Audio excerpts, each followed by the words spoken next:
Hello, darlings. You've all heard of Marilyn Monroe.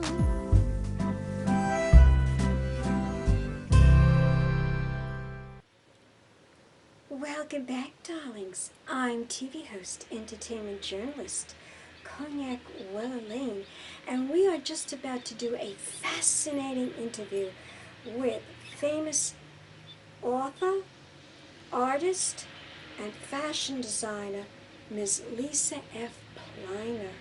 Let's take a look at this fascinating, gorgeous lady. She is truly fascinating and truly accomplished.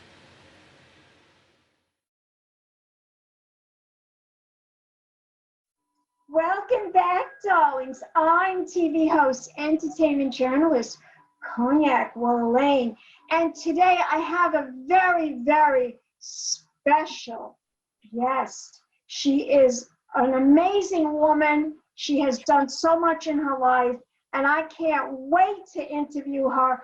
Welcome to Cognac's Corner, Ms. Lisa Pliner. Hi. Lisa, before we get into the question, Okay. I want to tell my audience a little bit more about you before I start with the questions. Okay. Lisa Pliner is a loving wife and a mother, accomplished philanthropist, children's book author, successful shoe designer, an artist, and she graduated from the University of Tech and studied at the prestigious School of Design in Paris, France, and Siena, Italy. After that time in Europe, she moved back to originally you're an American citizen and you came back to the United States and you started working for fashion icon Gianni Versace. And that is my first question. Well, basically what I wanted to find out, your studies, studying at the university and educating yourself, your main goal in life was to have a career, I believe, in fashion. Am I right about that? Yes and no. What was your main goal? What were you preparing yourself for? Being an artist. Being an artist. Okay, so you are a creative. You are a creative. Right. So now that was your goal. Now what inspired you to become an artist? My mother, I was really lucky enough when I was growing up, my mother was a fashion designer. Yes. So I was already born with that gift of just passion and seeing art or seeing different ways of people, of objects that maybe you may not see it how I would see it. You know, the beauty through something that you're like, it's like just a shell, but I'm like, it's a shell that has a face, or it's just talking about you, or work, the skulls, and we're going to get into that later. yeah, right. But my mother really was the one, and I watched her design my whole life, and she made these gorgeous gowns, and she had a line. And then it was, my father was like, what are you going to do, work or raise your kids? So she kind of gave it up. And then yeah, back then that's what they did. The women, that's what they did back then. Yeah, they sort of gave up their dream to raise a family. Sometimes that's good. I've heard, you see these stories about these Hollywood actresses. They have kids, things don't work out because they're never around. So it does make sense sometimes to stay home and take care of the little ones. You know what I mean? But she still created, but it was to the point that my dad was like, remember us?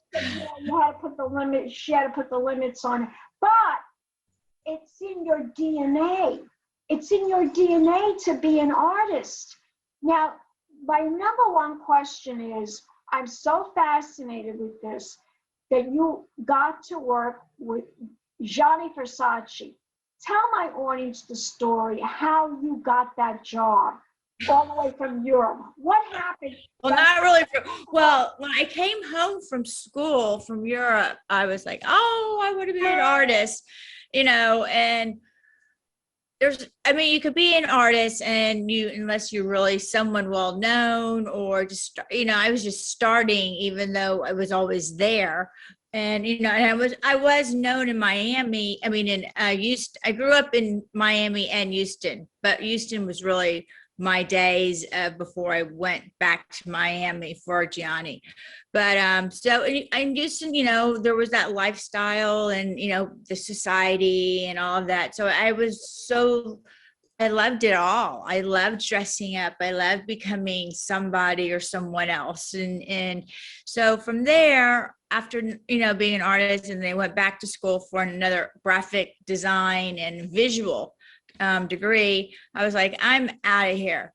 And at the time, Gianni Versace, he was opening his South Beach store, which was like the big #1 store. Being South Beach was the heyday of that time. I really can tell. I could say probably, let's see, way before I got married. Maybe like about 30 years ago, it was South Beach. That was it. That was the place. Miami was, it was popping. It had movie stars. It had everything. It had fashion designers. Everybody wanted to go to Miami. So what happened? You walked in the door and said, well, I went to the store where they were still building. It wasn't even ready yet. So they were hiring. And then, so I went and they were like, okay, I filled out everything. And then they're like, I think I had 4 interviews until I was ready, till they were like, I'm like, are you kidding me? I'm like, come on. I said, I'm the only girl here. And 2 gay men. I said, we can run the store. Yeah, they do that in Hollywood. You have to go through many auditions. Yeah. It was like an audition, and finally, that was it. And it was, I can say, working in the store, and he was building his house at the time, that fabulous, gorgeous house. And what was so funny is that when my mom was in Miami going to school and she was a designer, that house was actually an old artist colony. So she hung out at that house as who I worked for was building the house. So I think that's where my connection of somehow I was destined to be a designer or work for a designer and to learn. And, he was such a brilliant, creative design. I mean, just his clothes. I mean, to wear them, you felt like, What was he like? What was he like? He was probably the nicest man you could have ever met. His favorite color was yellow. And I'll never forget one time he was in the store and he was like getting some pants or something. Just happened to need some pants. And they were yellow. And there was like, okay, me, Lisa, he's like, okay, you pin me, to pin the pants for the length. And all I could think of, what if I stick them? What do I do if I stick them? I'm like so beside myself. I'm like, it's Gianni Bravo.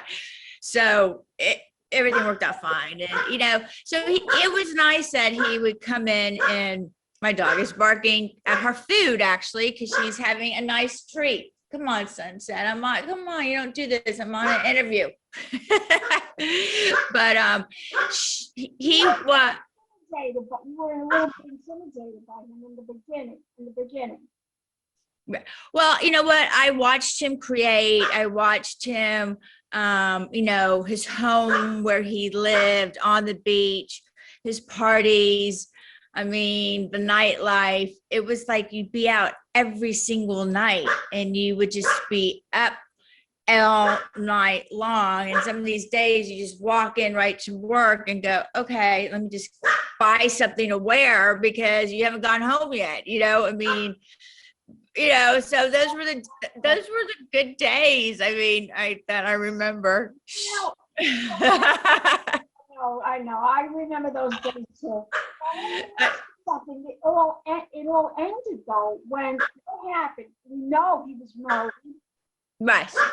I mean, after the time, well, I actually left Versace maybe after 2 years, maybe 2.5, because I just really got tired of just the lifestyle, and it was like, well, you work with celebrities all day, or women or men, or especially women that would come in, oh, I'm going to Saint Tropez, what can I wear? And I mean, and like here's like all this money, what can I buy?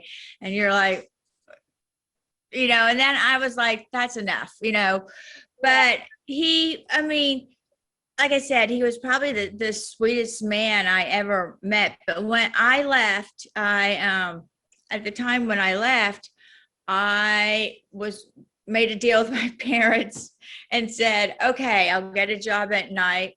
Yeah.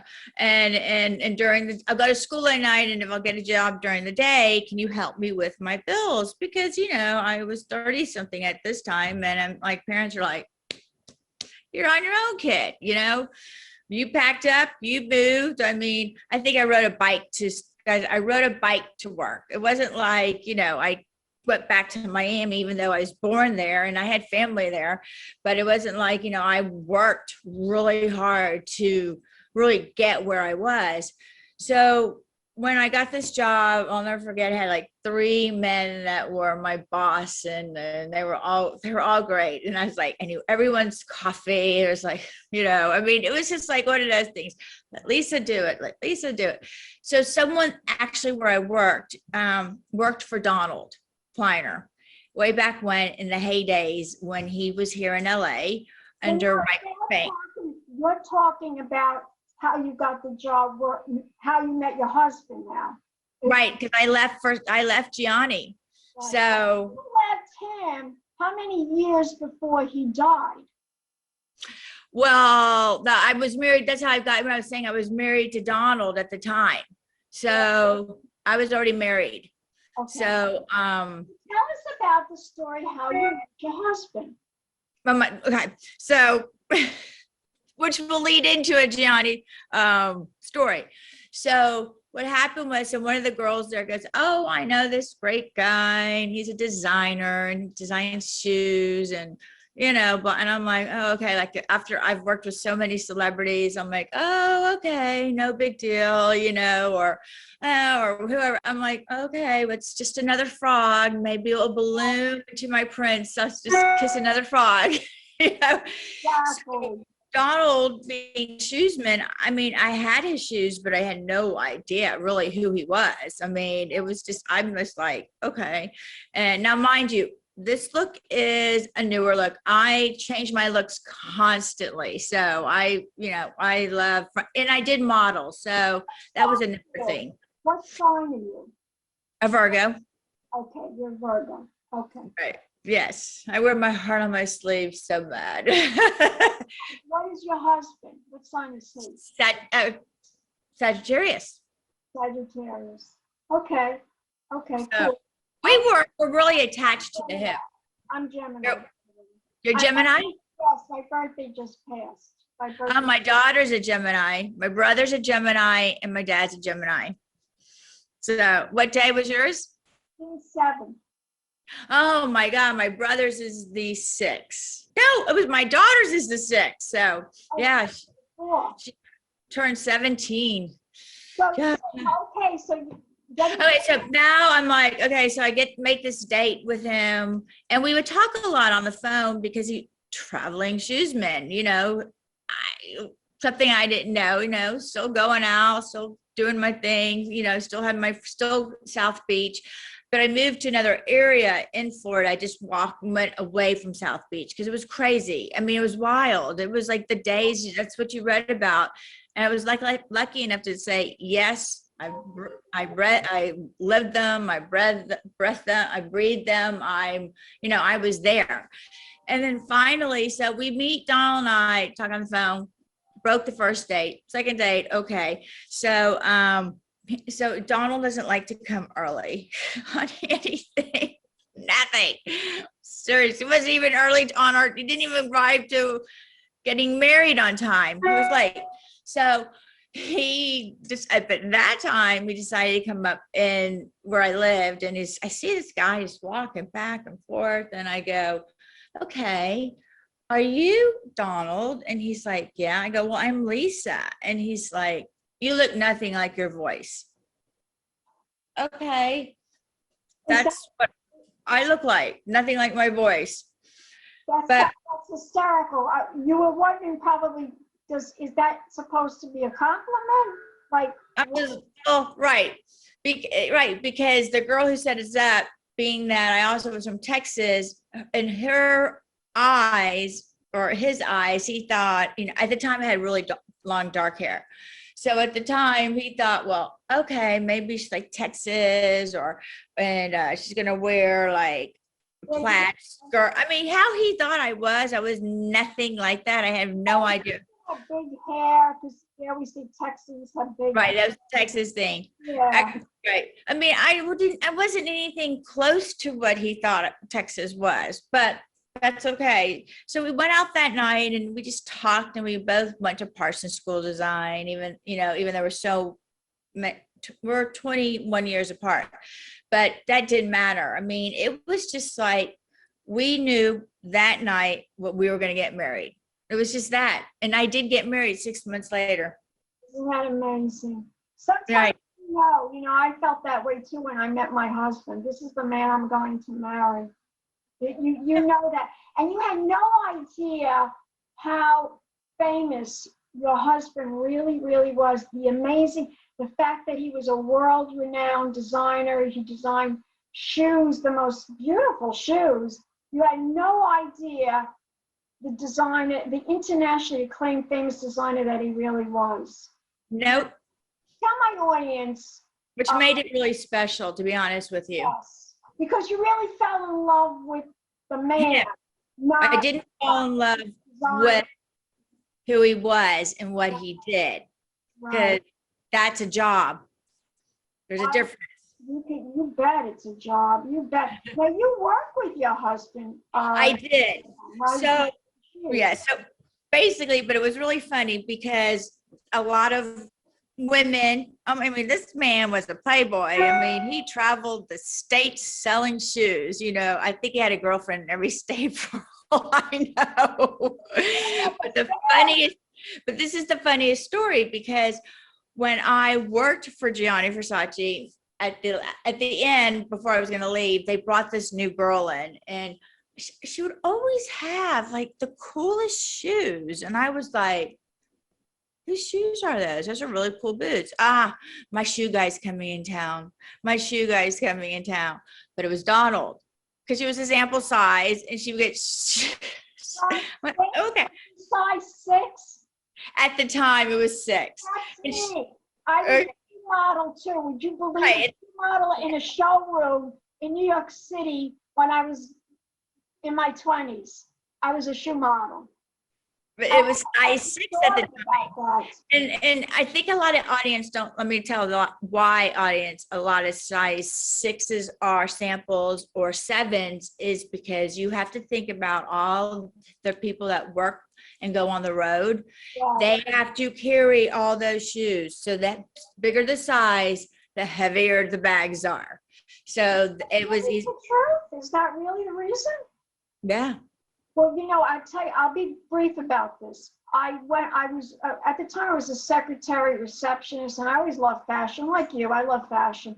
So I went for a job interview, and the father was Golo shoes, and the father was straight, and the son was running the business. He was gay, and he didn't really want me to work for them, because even though I had a size 6 foot, my foot was wide.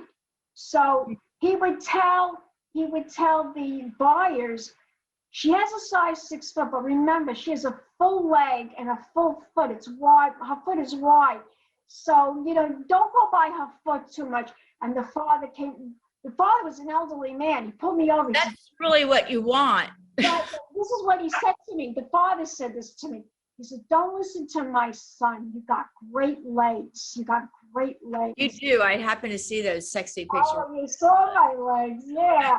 Oh, you got great legs. Thank you. But it's true. I mean, for myself, I mean, one thing Donald was really also known for was he did a lot of narrows. So he, Donald really knew a foot.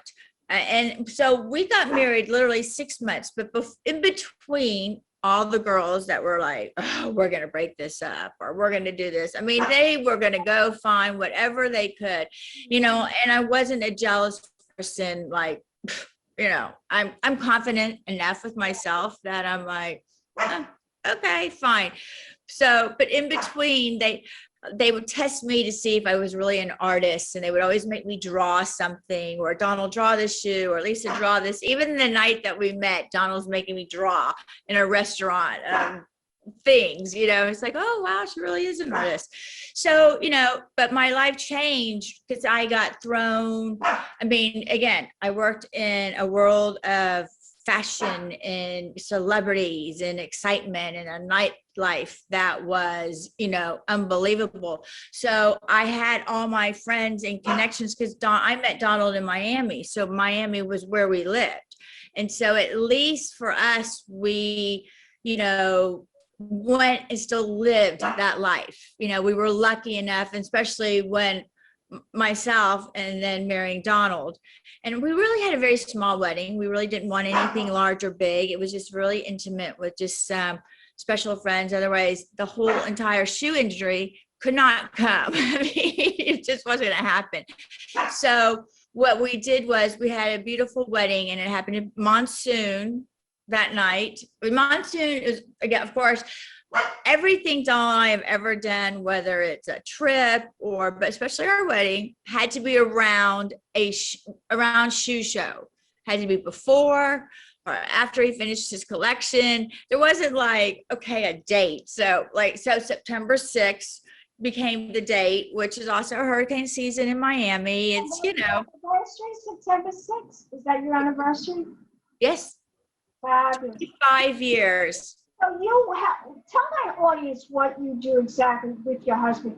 You consult him about the shoes or what they look like. Well, at the time, right. So at the time, I was part head, as he was the designer. I was more of the commercial director. And I had a fabulous team that was the best team ever. And we would do all the campaigns, and I, pick out the models, or bring the models in, and Donald and I, because I knew the kind of foot that he was looking for a shoe, or what his customers, or how to really sell a shoe. And I was lucky enough that even being 7, and then eventually the samples went to size 7, I became as well a model of just for testing shoes. But Donald and I threw ourselves into our campaign after a while. So I would work with the teams and stuff. And then when he would draw at night, of course he would ask a woman's opinion. So, we always go shoe shopping. It was always fun to go shoe shopping and, look around. But I think our ideas and really who we were and who Donald really was really all about him or myself and the experiences and the travels that we go on, which would have been, if it was in, I'm trying to think of a really cool place that we went and got, like, let's say if we were in Morocco and you go and the colors and the carpets or a print, it was something that was there that inspired us. Yeah, I can imagine.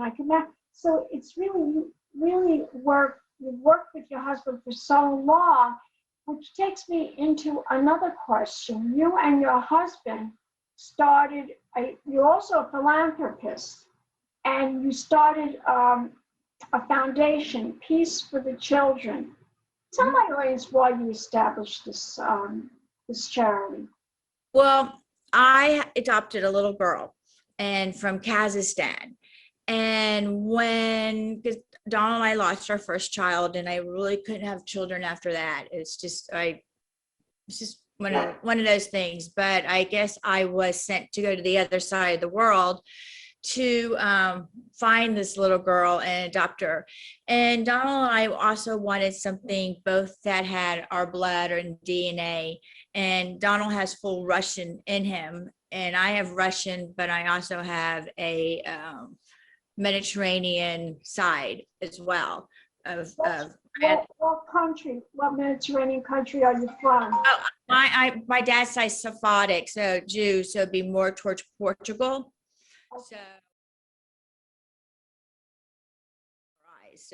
So at least we wanted someone that a little girl that was someone that could be. You don't have to have a child to be a mother. Absolutely. It does today or anytime. You adopt a child or a dog or someone, and you help give them life, and you give them a better life from where they were going to be from. And so this little girl, she was born in an orphanage, and in Kazakhstan, which is on old Russia, right on the other side of Mongolia, which was really weird because my mom's side way has Mongolian in her. So it felt like my story of my life. I can tell you when I did my portfolio to be accepted to Parsons School of Design in Europe, it was like what I drew out was my journey. Everything in that book was my journey to be accepted, from designing shoes to designing children book to designing album covers of one of Donald's favorite artists. I mean, I think I'm lucky enough to understand, being an artist, that I drew my journey of where my life was really going to go. And I have lived it. I've done everything I've ever said I was going to do. If someone said, no, you're never going to do this. You know, when I left Houston and they were like, no, you'll never get a job with Gianni. I'm like, okay, fine. And where I lived at the time, I always looked at this one island. It's amazing that people always like to put the kibosh on everything. They always try to that's never going to happen. You're never going to get this, or you're never going to get that. Isn't that amazing that people tend to They still do that too today, and it's really hurtful. It's really hurtful. I mean, it's like where I lived, and I always looked over like Starr Island, and they were like, I'm going to live there.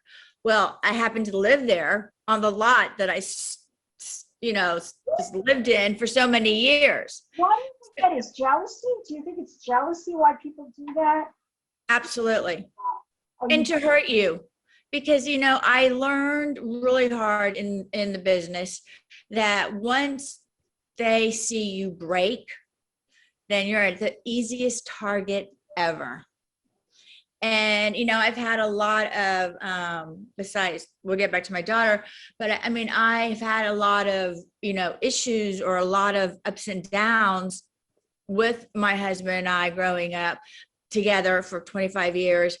And regardless, as hard as it is, and we have fallen down, I'm talking to the black hole. There's no, I've lived the life of how is that really real, to a point that I've lived the life to the lowest. I just had neck surgery 2 weeks ago. So I have this lovely, I'm not letting you see that beautiful scar yet.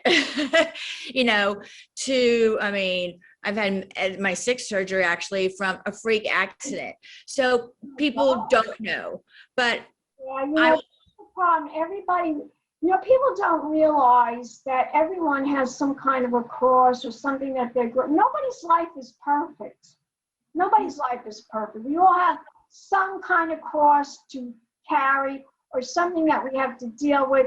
But, you make the best of your life. You don't cry or feel sorry for yourself. I learned. Gives you, and you work with it. Right. So I learned the hard way. I'm never going to let anybody see me sweat. You'll never, ever see a picture of me really crying or frowning or nothing, because I won't let them people see that. My husband can see it. We can see it. We can do it together.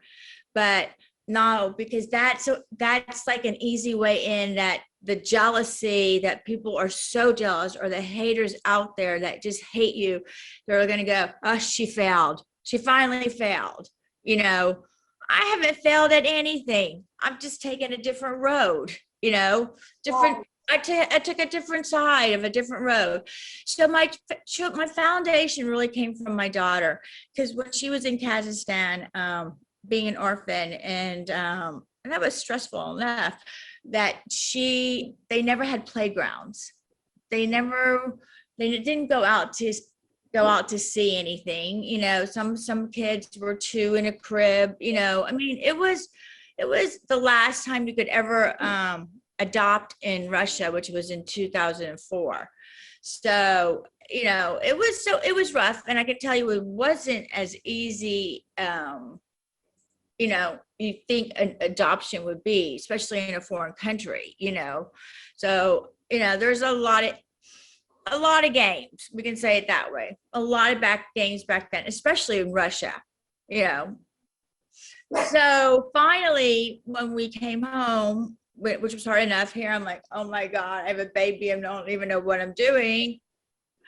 We decided that, you know, we wanted to get into a thing. We worked it with Kaboom out of Washington, and they would build playgrounds for children that were less fortunate, that had to be bussed in, an area that either if it was going to be drug free. You know, it was just fabulous. So basically what we did was, we meet with all these little kids, and they have all these dreams of what they would want, and they draw out their playground. So we take the pictures and we look at it, and we try, like, okay, I mean, I remember some little guy was like, okay, I want a tree house, and I'm going to shoot ice cream to everybody, you know. I mean, it was very cute how they did it. So we built the first playground in Miami at the Children's Museum, which is still there.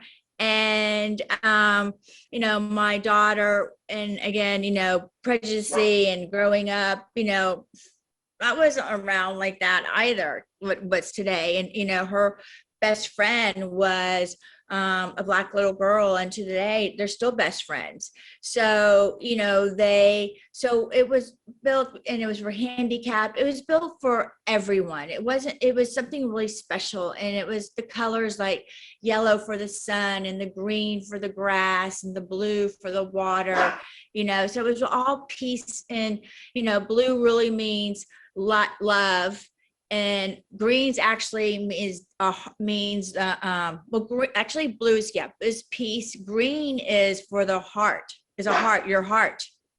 You have it's really interesting what certain colors mean. So we pick for the heart. Green is, yes, green is for your heart, your prosperity. It's okay, you know, yeah, that makes sense. So so colors are such a unique thing.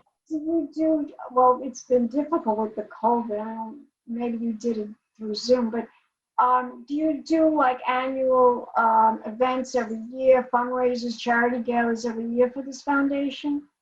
We did. And then as we moved out here, we would still always donate something. And, you know, they would have parties, and they still do for the children and stuff. You have one residence. You live in Bel Air right now. You live in Bel Air. Right. We had New York as our showroom, and then we had Miami. And unfortunately, we sold the company in 2011. And, you know, some people can say it's a great thing. Some people can say, don't ever sell your name, because when you sell who you are, you sell your soul, you sell it to the devil. And unfortunately, Donald and I sold our names and image for the rest of our lives, only to do shoes and handbags. And I actually had my own shoe line, which the bottom of the color of my soles were green. And I started that because Donald taught me so much. Donald and I was his yin and he was my yang. I mean, because at the beginning I was Donald's muse, you know, because, you know, we did everything I still am his muse. You're an absolutely beautiful woman. Look at you. Oh, Your face is beautiful. You're very healthy. thank you. Gorgeous It's eyes, really cool gorgeous painting. smile. That painting behind you. I know the eyes will look at you. Did you do that? No, this I didn't do. I do have a couple of things, but this, let me turn around a minute, was actually one from one of his favorite designers, artist called La Roche. And we have a couple of their paintings. It's a woman. It's like a little lady woman. Well, I wouldn't say old lady, but just teeny weeny little woman. Actually, someone that you would never think that would create a painting like this, and the eyes follow you, and it's a family. I thought you did it. But getting back to the foundation, are you still involved in this foundation? We still have it. Yes, we still own it. We're still trying to If my audience wants to find out more information, how they can participate, where can we go? You know what? I would have them either message me, and they can message me actually on my. Doesn't it have a website? Not right now, because when we sold everything, everything had to be taken and be redone because they took the J out of his name. I don't have a line anymore. It just they could care less about the foundation. You know, it was like, so we still have it. It's not like, you know, we don't do anything for it. Sometimes like my children's book that I wrote, you know, a lot of my next question now, before we go to that question, I just want to say a little bit more about this. It says the latest project includes a children's book, A Puppy Dreams Come True, and an art collection, Incognito 18, which consists of skulls. And I saw this. Very beautiful, very artistic. Thank you. Explain to my audience why you wanted to write this children's book. Well, I wrote the children's book, which my proceeds would go to the foundation, so that we kept on going. Now I have another foundation. I also had another playground actually in Houston, Texas. Big playground, and that's still up and running. And then, you know, we just never got it, the other states just never fell through. But with my book, I had a little dog named Baby Doll, and she was known for everything. I mean, that dog went everywhere. That dog learned how to swim in Saint-Tropez. I mean, you want the life of a dog, you won't come back as her. So with I guess because she passed away and we were so devastated. And I know. I just lost a dog too. I lost a Yorkie. My Yorkie passed away. She was she was a Maltese. And at the time we were told to get another dog because it was going to be really hard, especially on Donald, because so I wrote this book, and it was more of a different book at the time that it turned into a children's book, which you still can buy on Amazon. It was really everything we did together. You know, it was like my way of showing the love that what this dog did for our family, and how, you know, the showrooms knew, don't clap after because Don will even go, okay, after they would show the runway show, he would say, don't clap because the dog will go after you, you know, crazy. And do you think people even listen? No, they still clap. So here, A Puppy's Dream Comes True. And basically it was about a little dog because I never had a dog, and I was trying to have a child and I couldn't anymore. And through the stress, I got a little dog. So it was basically, I mean, it's a little dog that talks about how she was scared and she was timid, and that, you know, she's the luckiest little dog ever. And that the artist, I mean, but it was really about me and Donald, because, you know, Donald and I, or the mask and the shoes, because she was part of really the entire life. And so we took a lot of what it is and we kind of turned it not into a cartoon, but into a story about how, like adopting a dog today or a child, and how that it doesn't matter whether you're have 4 feet or 2 feet, you still have a lot of love.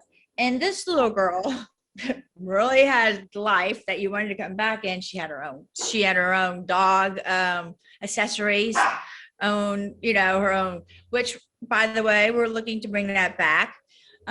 She never ever ate a shoe, either of these two. She traveled the world with us. We would love when we would be designing. She would sit there and walk and go onto one of our the drawings and stuff, because we lay everything out. The whole house becomes shoes. You have to walk around the whole house of shoes. And if she sat on it, it's a kid's shoe, so. What kind of, was this also a Maltese, this dog? She was also, we always had Maltese because Donald and I are so allergic to everything else. Very, very sweet dogs. I had a Maltese. I had a Yorkie. I have the poodle now, and I had the Maltese. And my Maltese, her name was Fifi, and she lived to be 18 years old. Oh, wow. Yeah. You're very lucky. Like you, I baby them. They get the best treatment. My dogs don't die. Right. I mean, I will tell you, with COVID, unfortunately, everybody's having issues with their dogs because we couldn't go anywhere. So the dogs became closer because they saw parents home every day. And even though Donald and I would always work at home, that's how it was. But so she grew up, she go to the runways, and she just traveled the life of luxury of a little dog. And then at the time I was adopting. How old did she live? Huh? How old was she when she died? She died very early because she caught Cushing's disease and her kidneys. Yeah, she died a little too soon. I still miss her though. And every time, this is my belief, and this is how I feel, so people can take it either way they want to joke or not joke. I think sometimes when someone passes or something, and you always wait for that light, or you get a sign that they are okay or something. I mean, this is my artist speaking of me, that when she passed, I was so sad. And I remember that I went to a friend of mine's home in Montana just to be a little cheered, and all of a sudden I would see this white thing, and people were like, "What are you talking about?" And I go, "No, there's this white horse." And then I was like, "There's no horses in these woods," and I was not dreaming it. I mean, to the point I actually drew it, but that wasn't the sign of baby doll. That was letting me know she was safe, and her sign was a white butterfly. And every now a butterfly comes down. Sometimes she'll come with a bunch of little butterflies and all her friends, and they're white. And I know she's coming to talk to me. So I really, truly believe that whether it's a dog or a cat or a person, that they will show a sign in the most unexpected place that you would never expect of, that they're okay. They really are okay. I mean, like I said, that's the artist in me, or the beauty or the love or what I see if I was drawing something or creating something, but I believe that you always will find a sign somehow, Now, tell my audience how you got involved in making these artistic skulls. They are amazing. Thank you. Well, okay. So after we sold the company, we left and everything, and we couldn't show our faces or our names or use them. So we started a company, which we went back to Right Bank Shoes, which was a company that Donald started in 1971. He had a great store called Right Bank Clothing, where all the back and then the celebrities and everyone, the stories that I hear from him, which he's in the process of writing a great book. But so Donald loves to wear skulls, and I love it too, by the way. I love it. And you know, and I did, so I decided, and the shoes with the skulls for the men were like, just, they loved them, you know, some women, but anyway, so I got into the skulls because being that you couldn't show your face, a skull, that my research was that it's no longer about death or evil. It's really about living your life to the fullest. And if you think about it, you're born, you live your life to the fullest till, you know, your time comes. Or so from there, I made a beautiful. Maybe you come back too. We don't know. Maybe you come back. You just come back differently. Maybe we come back as another person. We don't know, but I believe. No, you don't know. I mean, I can't sit there and say, I'm not a spiritual person. I'm a spiritual person through my art, and my art takes me somewhere that when I design I'm in that world. So I decided to design some of your skulls, though. I looked at them. They are just, I've never seen anything more beautiful. Some of them are so amazingly beautiful. Really. Thank you. Well, I have a little one that I show you, but special for my husband. Oh my They're God. big. Now I didn't know it was that big. They're big. That's huge. They're big. Yes. How long did it take you? Tell my audience. How long They take me about a month. They take me about a month to do, but I spend hours and hours. It's a stress release for me, believe it or not. But it's, you know, I love creating. So this one was a gift. And I did it for Donald because it has little stories in it, like for the dog and stuff like that on this one. And we were going to do it and have it pictured and make it into a emblem for a shoe. And that's, you know, so that was going to be one of the new skull shoe designs that we were going to do.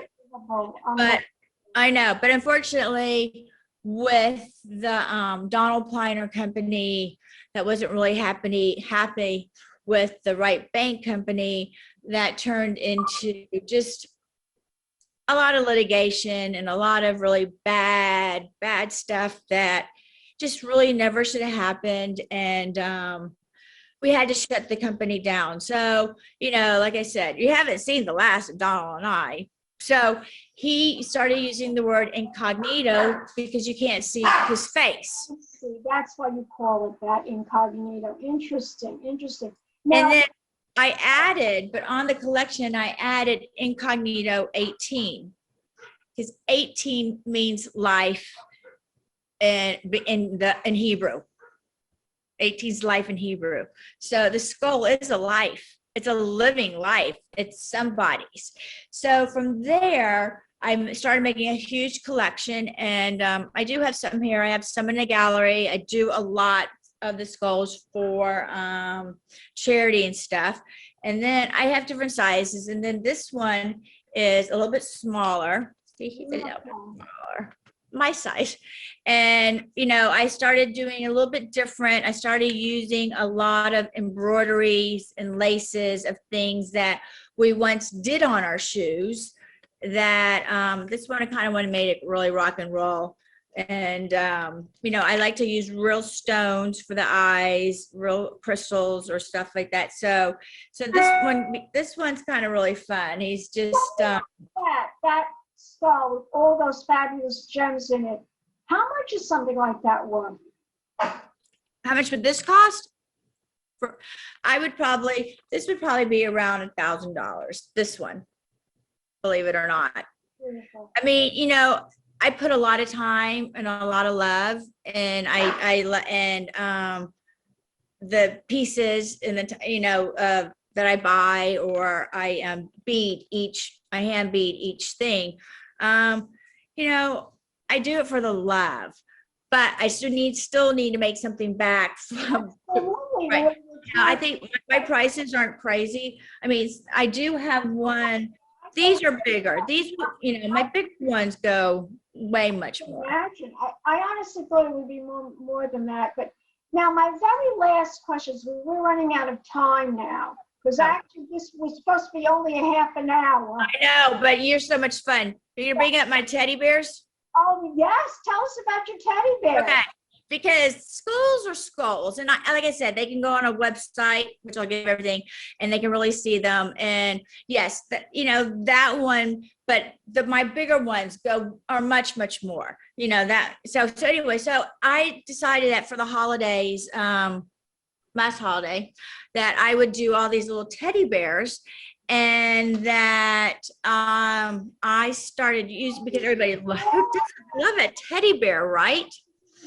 So what I did was I take the teddy bear, and it's a full process. So it's not like, and they weigh a lot, because I fill my skulls, I fill everything up with cement. It's basically a styrofoam foam, and then I have to paper mache. I do a whole lot just before. So what I did was and these are all one of a kind. So every one that I don't have here has been sold. So I started taking pieces of our shoes, of the uppers of what we used to make and design of, and I would cut them up and I would add them into the corporation of really like all through here, all of really what kind of shoes we used to design. And then I wanted to make sure. Here's the little doggy. I'm finally working on it. So I wanted to ask you now, my very last question I want to ask you, because we're running out of time. Your latest accomplishment is, of course, your podcast. Yes. I want you to tell my audience about your podcast and what inspired you to create the podcast. Well, the name of the podcast is Over 40 and Loving Every Minute of It, because gosh, I am way over 40. And I love, and I also love that my husband comes with me to every show, as he's like my muse. So basically it was COVID, and someone came up to me and says, I have this idea, and I'm like, podcast. I'm like, yes, I was very shy. I'm completely dyslexic. Never. My mom gave me modeling lessons to get out of it, to learn how not to. The only reason how I became not being shy anymore is when you do HSN live and you screw up or mispronounce a word. That's it. Too bad. So now, even on my own podcast, I make fun of myself because I cannot pronounce certain words, and I can't do this. I'm human. So the reason why I called it Over 40 was because today you look at the women. You interview only women or men or anybody over 40? Anybody over 40. Men, women. Have you interviewed major celebrities or just interesting people? Both. Let me ask you, because we're almost finished. Let me ask you, who was the most famous person you ever interviewed on the podcast? I've had a lot. I've had a lot of famous people. I will say the most unique, fun interview, even Donald was with us, was my one with Suzanne Summers. I love her. Now, here is a woman. I met Suzanne. Yes. She's 74. And, and she was promoting her book and something else that she uses, Gut Renew. I haven't tried it yet. I really should, but because it was fun.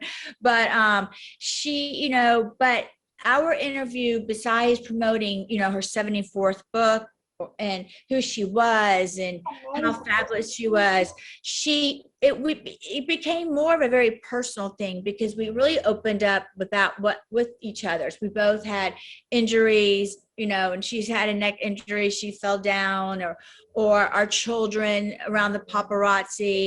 Breast cancer too. And survivor. And so it became very intimate, and it was, and it was so funny when I was doing all this thing because her husband. And like you and your husband work together, she works with her husband too. Exactly. And it was really cute because he brought her this tequila when we were doing our interview, and I knew we were going to talk about tequila. And so Donald was, because like I say, he's always with me. We bought the bottle of tequila she really likes. But now we're all drinking on air our tequila and having a conversation with her husband, Alan. And they do a special thing always on Friday. And she just, you know, remember that her swing dress or something she used to do? She just came out with a new one. So I felt that my interview with her was. She's probably the one person that you feel that you really connected with. I really connected with her as on a level of businesswoman, as she got fired from Three's Company, as Don and I lost our names. I mean, there was a lot there to talk about. And then we're gonna end the show, but I want you to tell my audience before we say goodbye, where can we go to find out more information about the beautiful, sexy Lisa Pliner? What is the website, darling? Okay. Well, the best way you can watch all my shows are on YouTube under Lisa Pliner, and it will be a face all painted with paint all over me and like dark hair. That would be, and it would be over 40 loving every minute of it. The second thing. To the website. Yes, the website would be not for my show, just for the YouTube. You can go to Lisa Pliner. You can go to LFP MIA, which is an Instagram, and you can see a lot of my art, and you can see all the also the videos on IGTV. Okay. And then for my skulls and some of my arts, you can go under www.lisafpliner.com. And we are going to end this interview, and my audience, one more time, lisafpliner.com is the website, right? Yes. Well, Lisa, darling, I love you, and we will be back with more celebrity interviews. Keep watching. I'm going to give you a big fabulous. I wish I was able to see you in person, but I'm going to blow it to you. And we will be back with more celebrity. Yes. Darlings. Pink champagne kisses. You got it. And Ellen. Well, I hope you enjoyed my interview with philanthropist and artist and shoe designer, Ms. Lisa F. Pliner. I certainly did. She was a fascinating guest. And please, if you haven't already, please subscribe to my YouTube channel and leave me some comments and let me know what you thought about this fabulous interview. And if you haven't already, please subscribe and always ring the notification bell to let you know when I publish a new video. And my videos are always about fascinating celebrity interviews and exciting, sexy shopping hauls at Fashion Nova, Shein, and of course my favorite, Amazon. And I love you all, darling, and just keep watching. And pink champagne kisses.